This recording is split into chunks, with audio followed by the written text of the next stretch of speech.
Welcome back to the Shine Within podcast. Alaki's life is a vivid tapestry of science, creativity, and boundless exploration. As a child, the call of the wild beckoned during family trips to nature's embrace, a tradition she cherishes and continues. Professionally, she started by designing spacecraft for a decade before ascending to the role of VP of Program Management in a budding startup. Here, she honed her knack for intricate planning, which she then seamlessly integrated into her personal evolution. This blend of professional wisdom and nature serenity sowed the seeds for her transformative summit method.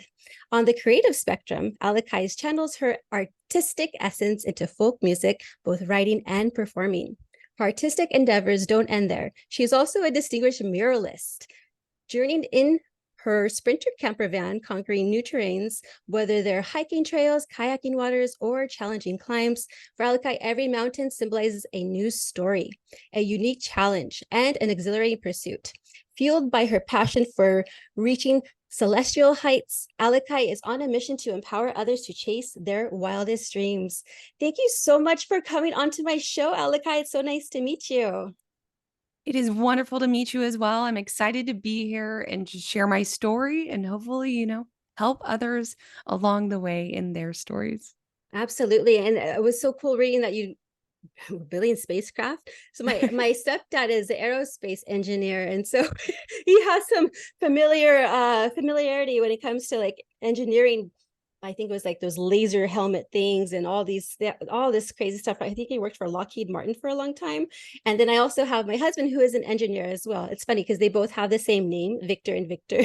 So my mom and I always tease, oh, our Victors, our engineer Victors. So that is so cool that you did that. But anyway, before I already get sidetracked, because that's how I that's how I roll. This is about you. So I would love for you just to briefly tell us about your journey and what inspired you to write Conquer Your Summit. Awesome. All right. Well, thank you for the introduction. I loved hearing that about Victor, your engineering family. I love it. I have been surrounded by so many engineers through my career. um, I was an engineer. So basically, my story started where I was a child and I was a creative person and I love science. And then I grew up and I went through high school and got to the decision point where I needed to decide, because it's logical that we have to decide at 18 what we need to do with the rest of our life. But I had to make the big decision. Was I going to go into music and do art? Or was I going to use my skills in math and go into engineering? It was tough. My passion, my goals, my love in life was in music. I mean, I wanted to be like the next Katy Perry, right? um, but I also enjoyed, this analytical part of my brain, and I decided that that's, where society pushed me. Society pushed me in this: go to college, get a good job, be stable. There's this typical pressure that we all come up against in certain ways throughout our life. I just happened to get that at 18 and went in that direction. I loved it. No, don't let I guess I'm not trying to sound negative. I obviously love both sides of my brain, but I tell you this because it feeds towards my story and why I wrote a book. I studied aerospace engineering. I got a job and started designing spacecraft. I worked in that industry for over 10 years and grew into an executive leader role in a startup. It was awesome. I did so many things that I was just, working that career ladder that so many of us who, join kind of this 9 to 5 life, we get kind of stuck in. Maybe we enjoy it and we love it, but if you're like me and you have these side passions, like music is with me. I've been writing music for, 20 years. I'm always thinking about, man, I never put enough time into that. Or I'd love to do more art, or I'd love to do a house concert. Man, it's been my goal, my quote, whole life to record my album, but I'm not doing it. I'm spending so much time in my corporate career job. When I get done with that, I'm tired or I'm prioritizing other things. And as the years, add up, I was frustrated, continue to be frustrated that I didn't I couldn't figure out how to live both lives effectively. And I think a lot of us struggle with this. A lot of us, you know, there's what you have to do. Like, yes, there are people out there who maybe don't have to have a job and they have, financial security in a different way. And that's awesome. Great for them. There's a lot of us who have either multiple jobs or very long hour jobs, because that's part of the world we're living in. But how do we feed our passion along the way? And I got to a point where I was in this startup for over 4 years. And, being a female in engineering is challenging. I was surrounded by a lot of challenging, interesting experiences that caused a lot of mental health issues, for me in the long run, that I needed to separate from that world, from that corporate lifestyle, and find myself, find out who I was. So I quit my job and I said I would take a 2-month sabbatical, if you will, to figure out how to reset and find myself before I went and found a new job or something like that. And I came up with this decision to write a book. My name, Aliki, I'm named after a children's book author, actually. And it's always been this sub goal of mine to say, I should become an author. That feeds to my whole creative side of my mind as well. And I said, it's time. There's something in the universe telling me, spirit is telling me, go do this.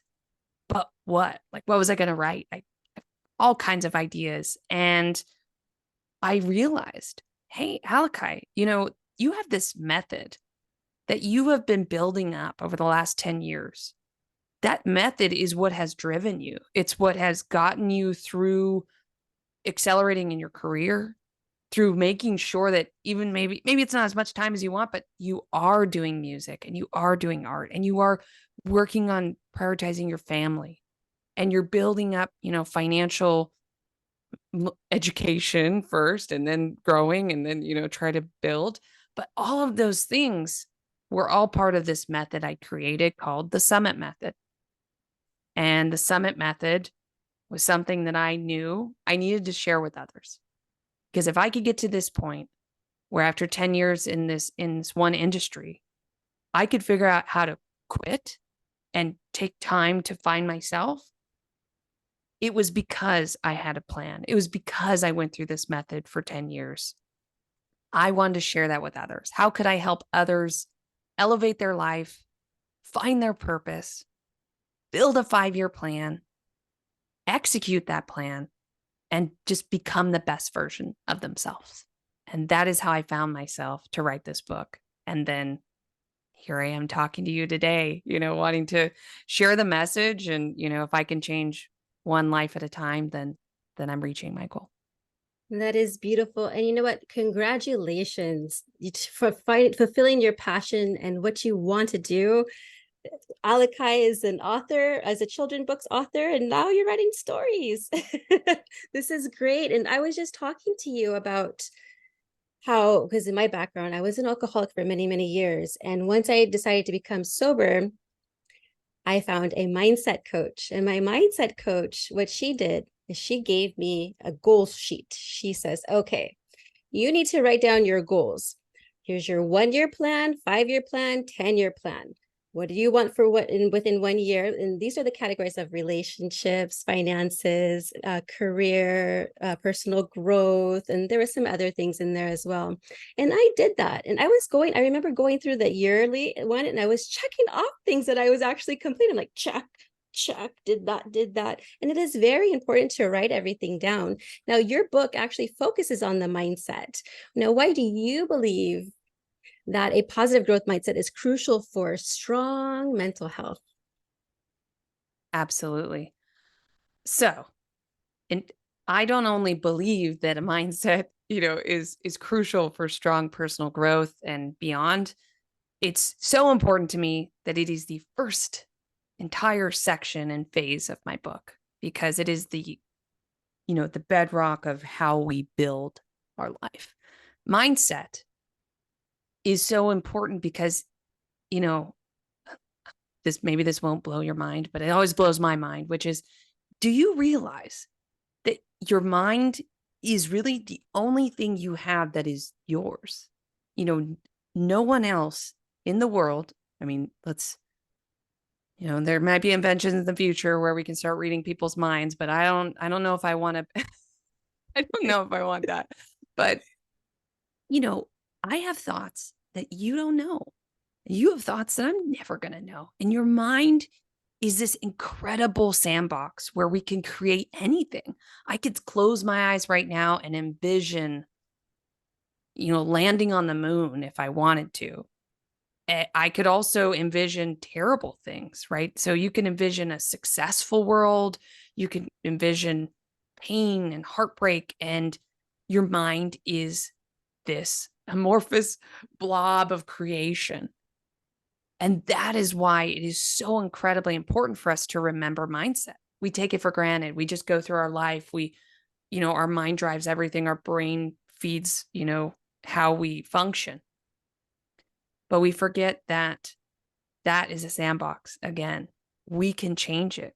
We can create things.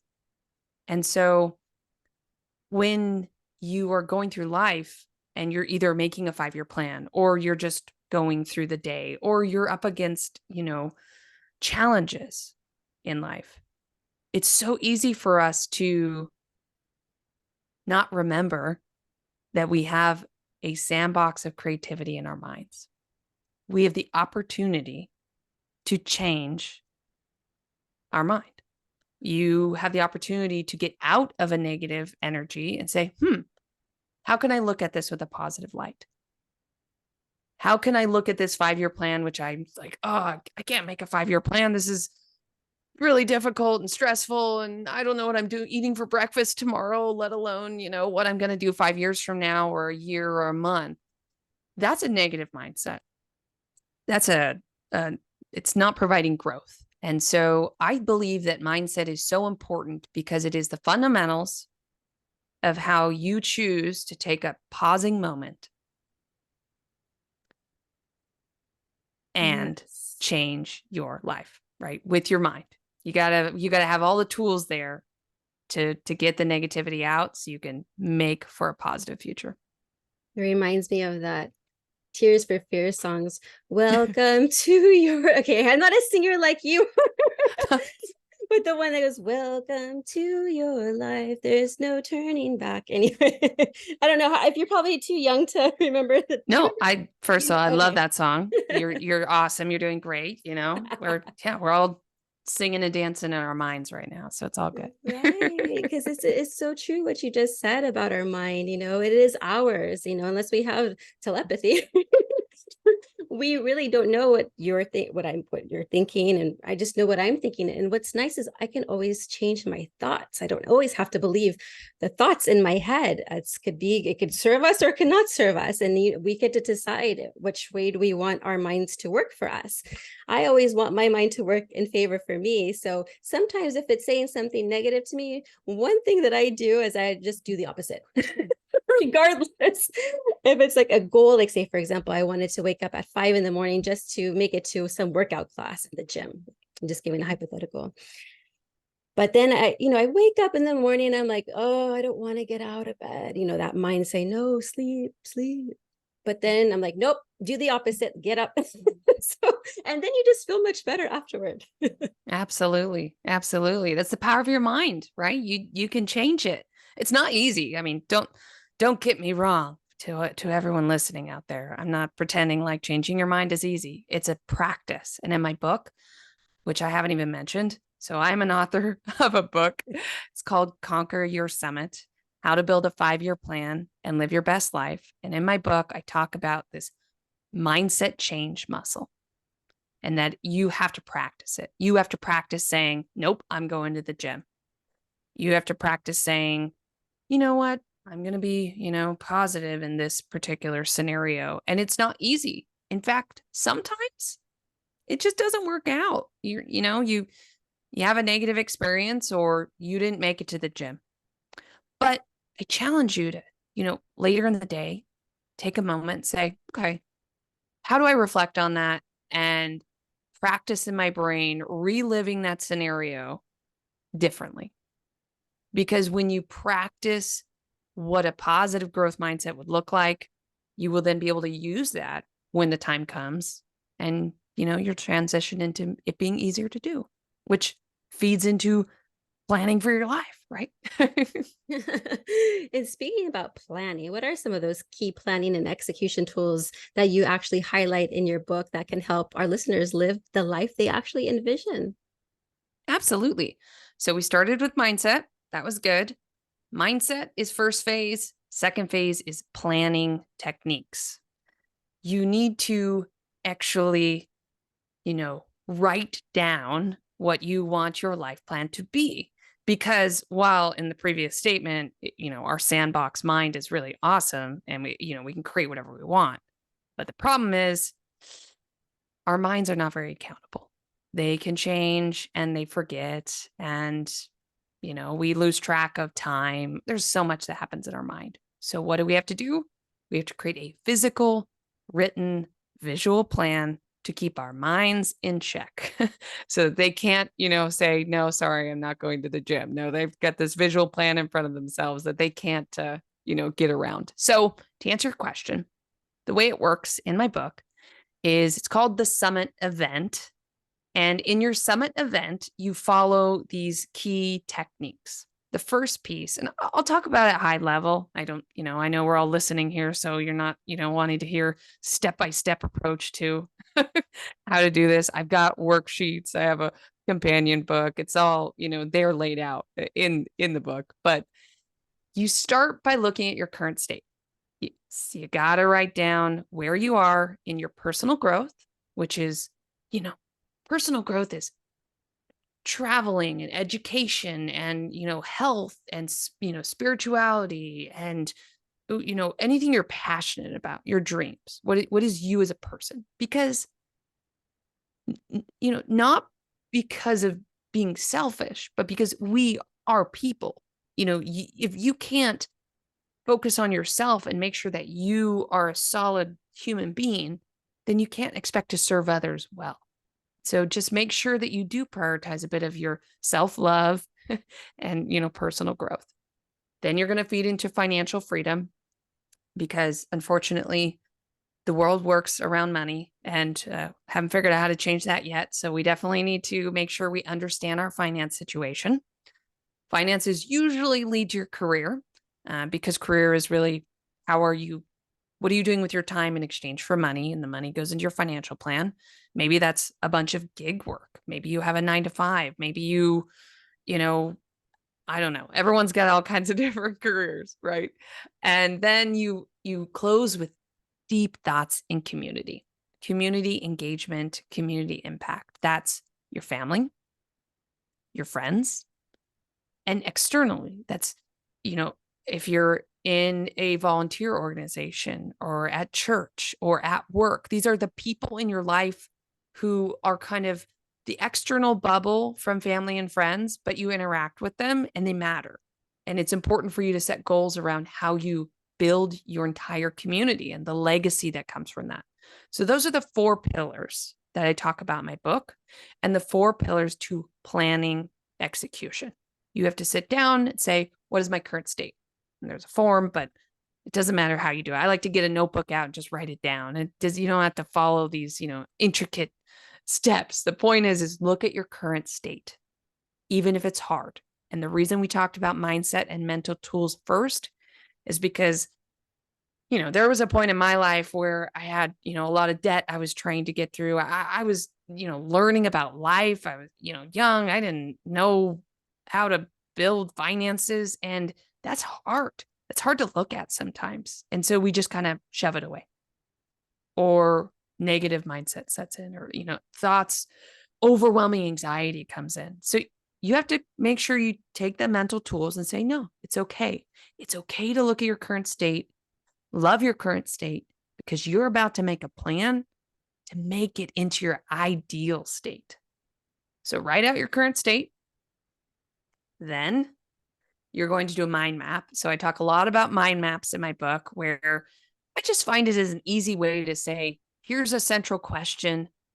Set a timer for 5 minutes, open your mind, let go of, inhibitions, and just every answer is a good answer. What are you thinking? So the first one you're going to do for both of the, all four of those pillars, community, personal growth, career, finances. What's the ideal state look like for you? And it could be in 1 year, it could be 5 years, it could be, 10 years. Don't think about it as in time. Just take a moment and just imagine. Use that sandbox mind that you have and visualize the life you want. Write that down. Now you're going to build a planning sandwich. You have the bottom bread is your current state that you've already written down, and the top bread is this mind mapping exercise you've done to look into your future and all the options. Well, bread is awesome, but a sandwich is made of all of the ingredients inside. And those are the steps to get there. So you will then build a 5-year plan by setting year 1 and setting year 5 between these, now and the big goals, and say, what are the mini steps to get to that big goal? Let me give a quick example. Let's say you are trying to become, a power lifter and get into competitions. Well, to get there, what are the steps? It's highly going to depend on your current state. You've written that down. Okay. You want to be whatever weight or whatever, category you want to get to. And, I want to be able to lift my body weight times 2. Honestly, powerlifting is fascinating and people are amazing. I've seen some of the skills and it's quite inspiring, but it takes years of work to get there. And they don't just, walk out day 1 and be like, all right, I want to meet my goal right now. We got to do this. No, you've set many steps. I'm sure the first step was sign up for a gym if you haven't done that yet. It's little things. It's the little things you got to write out. Goal for year 1, goal for year 2, goal for year 3. You're going to do that for each one of your pillars. Look at your personal growth. What are your, ideal states? Build out the mini steps, lay them out. And now you start to see this high level plan come together just because you looked at your current state and now you chose to give yourself the space to think about your ideal life. And don't let your family and friends or spouses or whoever influence you. This is you. Take the time for yourself. That's why it's a summit event. You're supposed to, give yourself some space from those around you and have the mental clarity to look at your life. Then you can take that 5-year plan, break it up into 2 years and say month by month, what am I really going to do to get towards those goals? Then you get to like the 1-year goal where are there 3 to 5 main, themes that I want to work on this year? You write those out. And that's kind of how you funnel down your plan, because a big, broad 5-year plan, while important because you need to have vision, is not going to inspire you to get out of the bed to go to the gym in the morning. That's way too easy to be like, I got 5 years to get there. Like, I'm good, So you got to funnel it down to, closer. And that's why in the summit method in my book, I ask you to do this summit event every 3 months. So once a quarter in your life. Doesn't have to be exact, pick a range, but about every 3 months, open that plan that you made, make changes, review it. Where are you? You talked earlier that, your coach had you accountable and you started seeing that you were actually doing some of the things you wrote down. That's amazing. And that's great. Also, 5-year plans aren't scary because you can change them. A lot of people think, oh man, I don't know what I want to be in 5 years. I don't want to set a 5-year plan. I'm going to change, 10 times. Great. Point is that you gave yourself the time to think about it and to look at your life. And that is how you will actually make real change. Yeah, heck yeah. Seriously, there's something magical about putting a pen to a piece of paper and writing it down. Just your goals. And I was taught also something about the 5 levels of why. This was in my entrepreneur business coaching, not my mindset coach, but my business coach taught us this. And she said, you know, you need to know why you're doing your business. And so I really had to think about it. And then the final fifth why was because I wanted to live a life where I can be surrounded by nature with family, so I could be connected to God. I was like, oh wow, and to serve and just to love. I was like, but it started from like, oh, I just want to be happy. But why do I want to be happy? You know, I had to break everything down. So that something also that you focus on as well?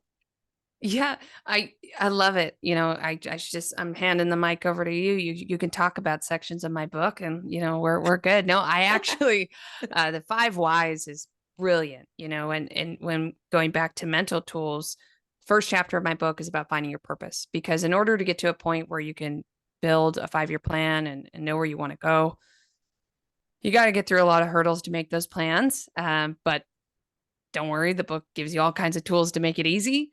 And one of those is your drive. Because when I want to, if I'm in the, I got to get up and go to the gym, I need a motivational purpose to do that. I need something that I'm like, yeah, I'm doing this because of X. That motivational purpose is what drives us. Our life purpose, or finding our multiple life purposes, will then feed towards these examples. And so I have people do a mind map talking about what are experiences you've had in your life that were challenging or have affected you, deeply emotional, that maybe you still carry. I ask people to do a mind map to bring up things that are difficult to think about that have affected them. I ask people to then think about their ideal life again, of what fuels them. I ask people to then, take a look at, family and other relationships and how that fuels them, and take all these different pieces and say, make a life statement of X, motivates me because Y. What is this X and Y? And you start creating a subset of these life purpose statements. But that's not enough.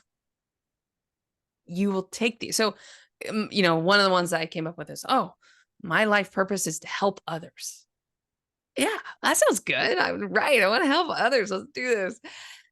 But then I did the 5 whys, right? You have to take all of these goal decisions and sometimes take the time to ask yourself a why-based question per what you're saying about 5 times. And, I challenge all the listeners out there to try this on something in their life. And you'll be amazed. It's a fun activity It to is really get cool. down. Yeah. Yeah. To get down to something where, you know, depending on what it is, you just get more refined, right? Mine went from help others all the way down to I wanted to be able to find like financial clarity to free my, mindset and be able to unlock the potential and how I can, free my family. Like, oh, it just got really detailed and exciting. And I could really be fueled by that, right? Yeah, it's like you feel it and it gives you like goosebumps, which are like truth bumps. And it makes you feel, it gets your soul stirring inside, like, yeah, this is what I want to do. This is why. Yeah. It's so awesome. Now, you also talk about breaking out of the social norm. Can you share some common societal expectations you believe hold people back? And how can one actually just overcome them? Absolutely. Absolutely. You know, I feel the social norm, it's such a tough one because social norm is whatever the social norm is for you. But it's also the social norm of what we are all bombarded with all the time, and social media and everything that's coming our way. And what a social norm can do is get us into a groove, right? We get into a path, and we forget about our passions. We forget about our dreams. We forget about this ideal life we wanted to build for ourselves, because now we're back into social norms and back into into this kind of like rat race of life and trying to get to where we want to go. And, you know, the last part of my book, the phase is about execution tools, execution habits, and how that feeds towards breaking social norms and becoming the you always wanted to be. And I find that it may sound very simple. I hope it sounds very simple to people. I hope it's just a reminder and everybody, gets up tomorrow and is like, man, that's easy. I can do that. Because that's the point. It's supposed to be easy. You have to remind yourself of what you need to do to break out of social norms and to build with purpose. So I talk about execution techniques to do that, which is you need to have a journal or some sort of paper visualization where you have a vision board. Take time to either, make it on a computer and print it out, or print out pictures and stick it on the wall. And that's your vision board. That's the actual photographs or drawings of what you want your life to be. You're looking at personal growth and finance and career and community. Put little images that remind you that you're trying to become a bodybuilder and you want to visit your family more and you want to become a pop star and you want to, I don't know, get a promotion at work, whatever it is that is driving you, throw it up there so that every day you see it. So then when you go out your front door and you go into society, which is going to get you back into social norms and bring you, into this, cycle, you are broken from that cycle. You are broken from those norms every day when you wake up. I even go as far to say, get a piece of paper, write out those 3 to 5 goals that you built during your planning execution phase, put them at the door of your bedroom, put them on your nightstand, put them in the mirror in your bathroom, wherever you're going to look every day, put them at the front door as you're leaving the house. And you see that you're accountable. You're holding yourself accountable to change, to become awesome, to live your best life because, hey, right there says I'm going to record my album. What little step are you going to do today to get towards that? Maybe it's, oh, my musician friend emailed me yesterday and I just haven't even read the email. Well, what are you waiting for? That's one tiny step you can do today. That, no, it's not going to just magically, I have a recorded album in my hand, but we have to go through the steps. We have to remind ourselves what we want, what we're fueled by, so we can break out of social norms and be unique. Be the unique person you are. Like circling all the way back to the beginning of this conversation where we talked about our minds being the only place where you are you. That's true. You are you in your mind. You are unique. So you need to have ways to have visualizations to bring your mind into real life and become the unique person that you are meant to be and to build to become. That's so beautiful. And in my mind, I was actually, before you have even shared this information about vision boards and little like sticky notes, or I was thinking of sticky notes, or like little notes for yourself so you can see every day that you would place. I was thinking like, oh, I wonder if, vision boards, she'll be talking about vision boards. Hey, maybe There I you am go. being telepathic here. I've taken it to the Yeah. next level. Just kidding. But I was totally thinking about vision boards because I actually have on my, well, you can't see it now because I have all these messages on on my screensaver here, I created on Canva like a vision board for myself. And I have one was podcast, believe it or not, actually. So I crossed that one out, replaced it with something else. But I actually have like more family time, living in, have a little farm. I think I also put toning up, not bodybuilding. I just want to tone up, okay, and lean a little bit more. And then some other goals that I had there. So that's so cool. I love vision boards. I remember when I did a vision board this is many, many years ago. It was all for the wrong reasons. It was more for like outward things like new car, this, that. And now I look at my vision board and it's more like community, family time, serving others. It's so different how I've transitioned, because this is the old vision board is when I was drinking, and then sober minded is about all about service to others. So that is so cool that you talked about that. Thank you for sharing that. Of course, absolutely. That kind of rounds out what I'm about. And honestly, I love that you have mentioned certain things that are in my book and that you'd either do yourself or you've learned from others. And I just want to leverage to people what I talk about, what I teach, what I coach with others, what I want to do to help, people get into their best life. It's it's it's not, it's not rocket science. It's not, this is a brand new fundamental formula. My vision is to bring a holistic, people-centered mindset to this. I read a lot of self-help books that are they're great. They teach wonderful lessons, and some of them are more business focused, and some of them are a little bit more dry. And I just want to be real with people. I share my stories. I talk about how I actually like lived in an RV on the streets for a while. I was like trying to make things work. I talk about what it means to get into low points and where you want to grow into high points, all through this imagery of climbing a mountain so that it's, fun and, it's enjoyable to read. So I appreciate hearing that, you actually have practiced so many of the things in my book. And I just, want to extend that. That's the goal, right? To take these things that a lot of people talk about, but collect it all in a easy to read and enjoy way to say, this is a method for you to go out and change your life. Yeah, just by you talking to me about your book, I can already tell your book is like, I think 100% guaranteed if you follow the steps and don't allow it to be shelf help. There's a lot Yeah. of self-help Oh, books that's become funny. shelf help, right? You want to take action. That is the key word, is action. You got to take action, because I think people are just fearful of taking that. This is also talking about like getting out of that comfort zone and just start getting uncomfortable. It's okay. No one's judging. We've all been, I've been there. I've failed many times, but I've used it as like growing opportunities so I can learn. And that way I cannot make the same mistake again.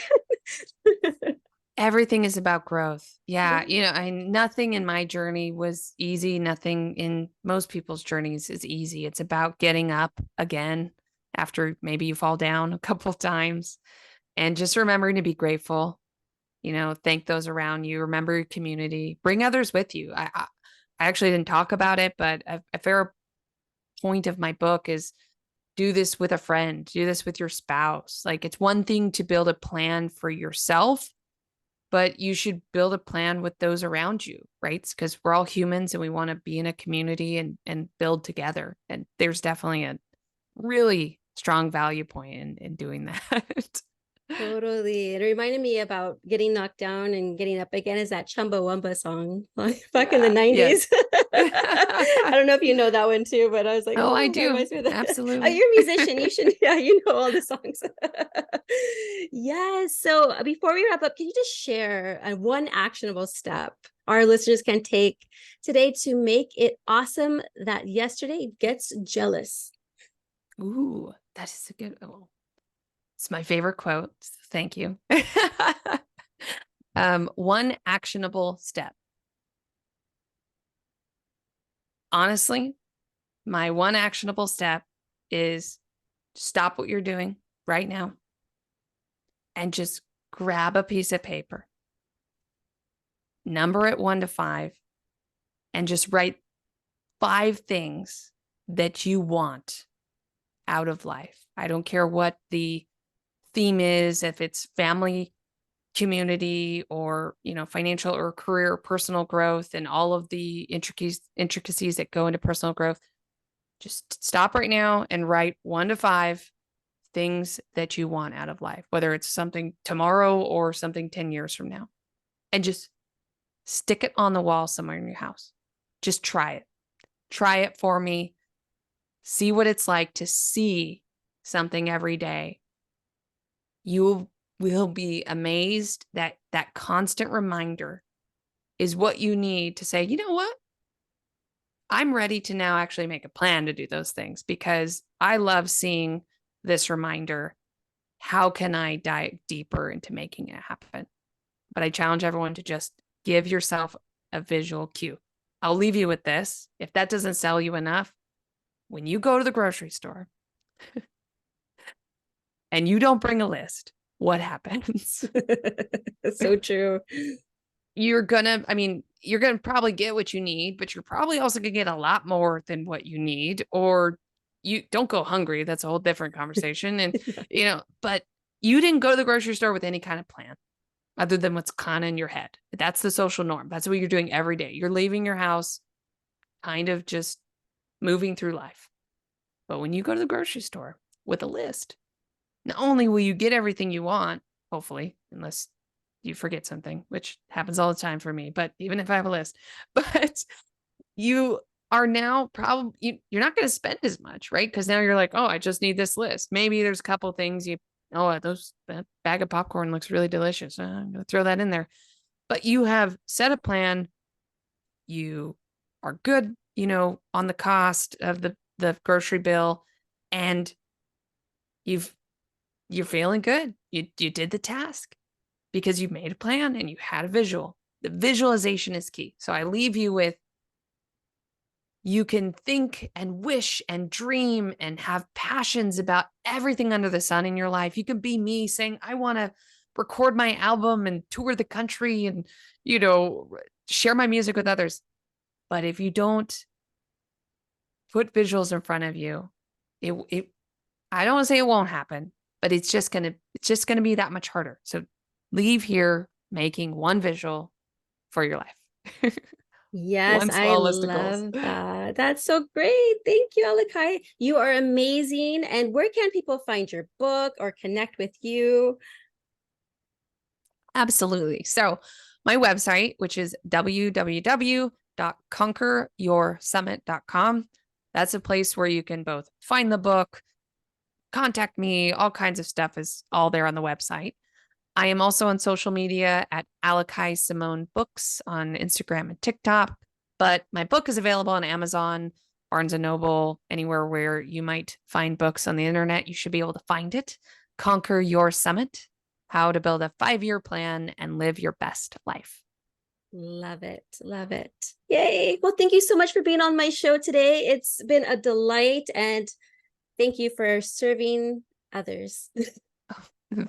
Thank you for having me. It's been such a joy, honestly. Really great conversation. And hopefully someone out there has also been inspired. That is really my goal every single time. So thank you so much for having me. Absolutely.